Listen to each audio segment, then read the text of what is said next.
Greetings and welcome back to room 303 in Freshman English, and we turn now in our MyPerspectives consumable to unit number 1. Now I'm with you in that actual consumable. I hope you're looking at page 2. We'll begin with the topic American Voices and the question, the people who call the United States home are diverse in their histories and experiences. Is there such a thing as a correct way to be American? This, of course, will be a compelling question for us through our readings. I do want you on page 4 to make sure that you quickly do the unit goals, all right? Also, I want you on page 5 to work through the academic vocabulary narrative writing real quickly before we now turn to page 6 and 7. Now, these are our launch texts for each one of the units that we will study together in Freshman English from the MyPerspectives. For each unit, we'll always have a launch text. Now notice I'm reading with you on page 6 at the beginning here. This selection is an example, called Music for My Mother, is an example of what we call non-fiction narrative, a type of writing in which an author tells a true story. This is the type of writing you'll develop in the performance-based assessment at the end of this unit. So in other words, we're looking at an example of what you yourselves will be writing at some point. Now, as you read, I want you to look at the way the writer builds the story. Mark the text to help you answer this question. What details, circle that word, what details make this narrative vivid and meaningful? Now, we have 11 paragraphs. Notice you have notes area out to the side of the page. You can write anywhere within the pages as well as you take some annotative notes. Let's listen to the reading, and afterwards we'll come back to work levels 1, 2, and 3.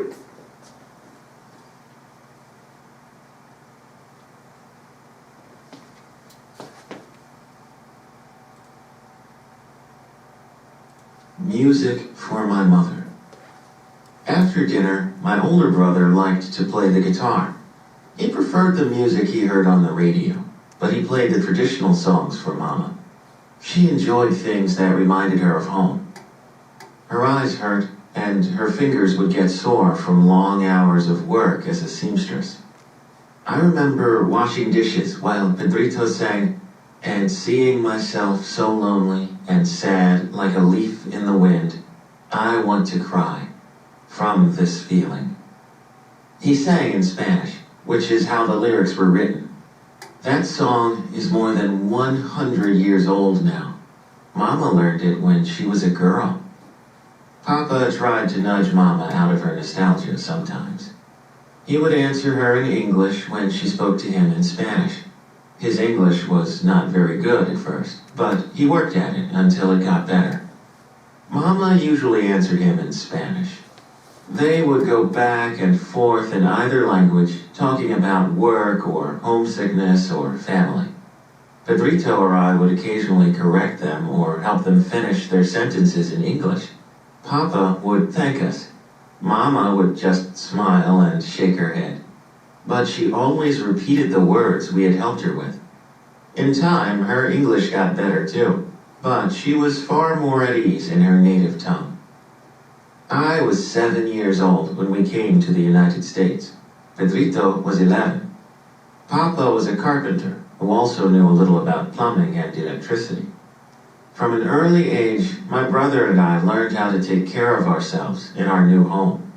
Our parents worked long hours, and they counted on us to be independent. At first, we were almost like guides for Mama and Papa. In big, busy places, like the mall or the registry of motor vehicles, they felt uncomfortable, if not overwhelmed. It was easier for us to adjust to environments that were fast-paced and not always friendly. I felt protective of my parents, and also proud of how quickly I learned my way around. It would hurt my feelings to see the way some people looked at us. For a while, on Sundays and holidays, we would wear our best clothes from home. Before long, we learned to wear casual clothes almost all the time, like most people in this country do. And after a while, our parents became more at ease in stores or government offices. They relaxed a little, I suppose, and we attracted less attention. Mama and Papa live with Pedrito now, in a 2-family home outside of Houston. Pedrito is now known as Peter. He runs a construction business that employs 14 men and women. Papa is in his 70s now. Pedrito would like for him to slow down a little and enjoy retirement, but Papa says that Mama wouldn't want him sitting around the house getting in her way. He rises at dawn almost every day and goes to work with Pedrito, building houses. I am a teacher. This summer, I will be taking my son, Michael, to visit his grandparents. He is 12. He wants to learn to play the guitar. I want Mama and his Uncle Peter to teach him a few of the good old songs. Now, of course, we can begin this short passage by paying attention to the title, Music for My Mother, and also, of course, the last 5 or so words of this essay, a few of the good old songs. Some students have reported a few of the good old songs could have just as easily been the title of this brief, again, non-fiction narrative. Now, what makes it non-fiction? Because it's true. In other words, what we're reading here is understood to not be made up, but actually true.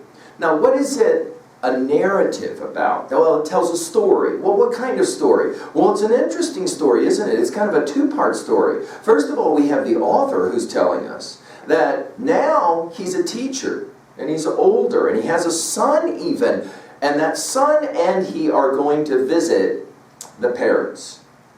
Of course, who are these parents? That's how this reading begins. And this reading will tell us, first of all, about Mama, who loves the old songs. Notice paragraph 4. I hope you circled the word, if you didn't do it now, nostalgia. That is to say, a longing for the old ways, the ways that it used to be. Of course, here we have a situation of immigrants. They come to America. Notice that Papa wants to speak English. Mama has no interest in it. And there is discomfort in coming into a new culture. The challenges of that whole project is here going to be explained. Notice, interestingly, it's the young people who have to help the older people, correcting them, guiding them, helping them to figure out the new American culture. And in the process, we call this second language acquisition, learning a second language, and all the cultural challenges that go along with this. Notice we're told in paragraph 6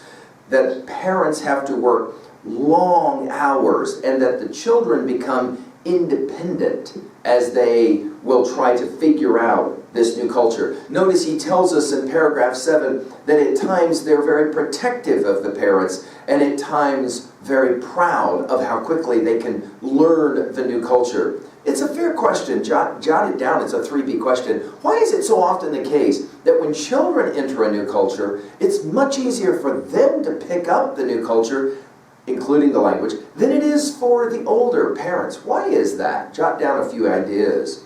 Notice in paragraph number 8, we're told that it hurt his feelings sometimes, that people looked at them as odd or strange. They learned how to wear more casual clothes and began to relax a little bit. And then at paragraph 9, we come into the present, where we learn that now a number of years have passed. Father is now 70, but notice, continues to work very hard. We could ask at 3B, is there someone in your life you know of like this? They may be older, but they can outwork most young people. They are tough people, and they know how to get things done. And maybe you respect them for that. Or, let's say it honestly, maybe you haven't respected them enough for that fact about them. In fact, it might have even bugged you that they're always the ones saying, you should do X or Y or Z.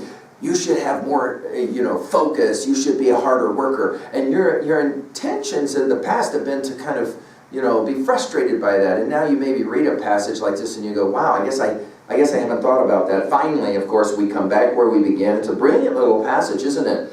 And we come back to Michael, the son of our narrator, who wants to play music and learn to play the guitar.